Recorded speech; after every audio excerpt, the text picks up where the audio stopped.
تو مجھ سے زیادہ برا کوئی نہیں ہوگا۔ وہاں جاؤ، اپنے درمیان کی ساری برف کو پگھلاؤ اور ایک نئے سرے سے زندگی کی شروعات کرو۔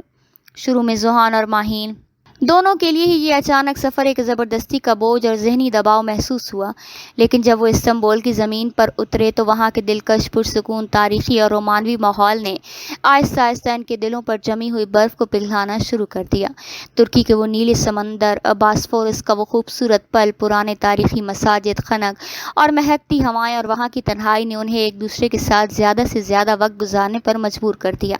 ذوحان نے اب کی بار ماہین کو چھپ کر نہیں بلکہ کھلی اور نکھری ہوئی آنکھوں سے دیکھا۔ اس کی وہ معصوم مسکراہٹ، اس کا وہ دھیما اور شائستہ لہجہ اور اس کی وہ بے لوث پرواہ جو وہ اب بھی اپنے چھنپ کے پیچھے چھپانے کی ناکام کوشش کرتی تھی، وہ جان چکا تھا کہ وہ اس کے بغیر اب ایک لمحہ بھی سانس نہیں لے سکتا۔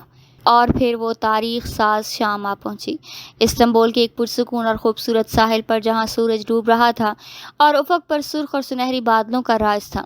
سمندر کی لہریں مدھم سی سرگوشی کرتی ہوئی ان کے قدموں کو چھو رہی تھیں۔ ذوحان سے اب مزید اپنے دل کے اندر کا طوفان چھپایا نہیں گیا۔ وہ فوراً آگے بڑھا اور اس نے ماہین کا ہاتھ اپنے گرم اور کانپتے ہوئے ہاتھوں سے مضبوطی سے تھام لیا۔ اس کی آنکھوں میں اب وہ پرانا غرور، تکبر یا غصہ کہیں دور دور تک موجود نہیں تھا، بلکہ اس کی جگہ صرف اور صرف ایک گہری شرمندگی، بے پناہ پشیمانی اور سچی محبت کی چمک تھی جو صاف دکھائی دے رہی تھی۔ ماہین، ذوحان کی آواز بھر آ گئی۔ وہ سخت الفاظ جو کبھی اس کے زبان سے تیر کی طرح نکلتے تھے اب ایک عاجزانہ التجا اور پکار بن چکے تھے۔ میں نے تمہیں اس رشتے کے آغاز میں وہ سب کچھ کہا، وہ تمام تکلیفیں دیں جن کا کوئی جواز نہیں بنتا تھا۔ میں نے تمہاری تذلیل کی، تمہیں وہ کڑوی باتیں سنائیں جو دنیا کا کوئی بھی شوہر اپنے شریک حیات سے کہنے کا تصور بھی نہیں کر سکتا تھا۔ کیا تم اپنے اس طالبگار کو کبھی معاف کر سکو گے؟ ماہین، جس کی آنکھیں خوشی، حیرت اور جذبات کی شدید لہر سے یکسر چھلک رہی تھیں، اس نے اپنے دوسرے ہاتھ سے اپنے آنسو فوراً پونچھے اور ایک نہایت پیاری، دل کو چیر دینے والی مسکراہٹ کے ساتھ اپنے جذبے کا اظہار کیا۔ میں نے تو آپ کو اسی رات معاف کر دیا تھا ذوحان، جب آپ نے میری بے بسی پر غصہ کرنے کے بجائے میرے لیے اپنا ہاتھ بڑھایا۔ مجھے اب اس کائنات میں کسی سے کوئی گلہ، کوئی شکوہ، کوئی شکایت نہیں۔ ذوحان نے مزید ایک سیکنڈ کی بھی تاخیر کیے بغیر ماہین کو فوراً اپنے مضبوط باہوں میں سمیٹ لیا۔ اس نے اپنی تمام انا، اپنی تمام ضد، اپنے تمام پرانے غرور اور تلخیوں کو اس ساحل کی اس ریت میں ہمیشہ کے لیے دفن کر دیا۔ وہ آج پوری طرح جان چکا تھا کہ زندگی کا اصل سکون نفرت اور زبردستی میں نہیں، بلکہ اس پاکیزہ رشتے کی اصل حقیقت کو دل سے اپنانے میں ہے۔ دور کھڑی تقدیر ان دونوں کے اس طویل انتظار کے بعد ملن پر مسکرا رہی تھی، اور ان کی زندگی میں جرم محبت اب ایک حسین ترین امر اور سچی حقیقت بن کر ان کے سامنے تھی، جہاں نہ کوئی اندھیرا تھا اور نہ ہی کوئی دوری۔ استنبول کی حسین اور جادوئی وادیوں سے گزرنے والے 2 مہینے ذوحان اور ماہین کی زندگی کا وہ سنہرا باب بن چکے تھے جس نے ان کی روح کے تمام زخم بھر دیے۔ اب ان کے درمیان کوئی دوری، کوئی غلط فہمی یا کوئی پرانی تلخی باقی نہیں رہی۔ وہ دونوں اب اجنبی نہیں بلکہ ایک دوسرے کی روح کا سکون بن چکے تھے، اور ان کے دلوں میں ایک دوسرے کے لیے اگوہر احترام پیدا ہو چکا تھا۔ جب استنبول سے آنے والی پرواز علامہ اقبال انٹرنیشنل ایئرپورٹ پر اتری تو باہر حویلی کی گاڑی ان کے استقبال کے لیے پہلے سے موجود تھی۔ ڈرائیور نے احترام سے دونوں کا سامان گاڑی میں رکھا۔ گاڑی جب لاہور کے شاہراہوں سے گزرتی ہوئی حویلی کے پرشکوہ دروازے کے اندر داخل ہوئی تو ماحول بالکل بدلا ہوا محسوس ہو رہا تھا۔ حویلی کے بڑے ڈرائنگ روم میں قدم رکھتے ہی نفیسہ بیگم کے چہرے پر ایک مطمئن اور پرسکون مسکراہٹ پھیل گئی۔ انہوں نے آگے بڑھ کر پہلے اپنے بیٹے ذوحان کو گلے لگایا اور پھر ماہین کو اپنے سینے سے چمٹا لیا۔ ماہین کی آنکھوں میں ایک نئی چمک اور عزت تھی جو پہلے کبھی نہیں دیکھی گئی تھی۔ دیکھ لو، میرا فیصلہ غلط نہیں تھا، نفیسہ بیگم نے مسکراتے ہوئے کہا۔ مجھ سے بہتر میرے بچوں کی فطرت کو کون جان سکتا تھا؟ اب مجھے یقین ہو گیا کہ میرا گھرانہ ہمیشہ کے لیے آباد ہو گیا ہے۔ ذوحان نے مسکرا کر اپنی ماں کا ہاتھ تھام لیا اور پھر ایک نظر ماہین پر ڈالی جو شرما کر اپنی نازیبا پلکیں جھکا چکی تھی۔ اس رات حویلی میں ایک بار پھر خوشیوں کا سما تھا، لیکن اس بار یہ خوشیاں زبردستی کی نہیں بلکہ دلوں کی رضامندی کی تھیں۔ وقت گزرنے کے ساتھ ساتھ ذوحان اور ماہین کا رشتہ مزید مضبوط اور گہرا ہوتا چلا گیا۔ ذوحان جو کبھی اپنے غصے اور تکبر کے لیے پورے خاندان میں مشہور تھا، اب ماہین کی چھوٹی سی چھوٹی خوشی کا خیال رکھنے والے ایک شفیق اور محبت کرنے والا شوہر بن چکا۔ وہ اب دفتر سے جلدی گھر لوٹتا اور اس کی پوری کوشش ہوتی کہ وہ اپنا زیادہ سے زیادہ وقت ماہین کے ساتھ گزارے۔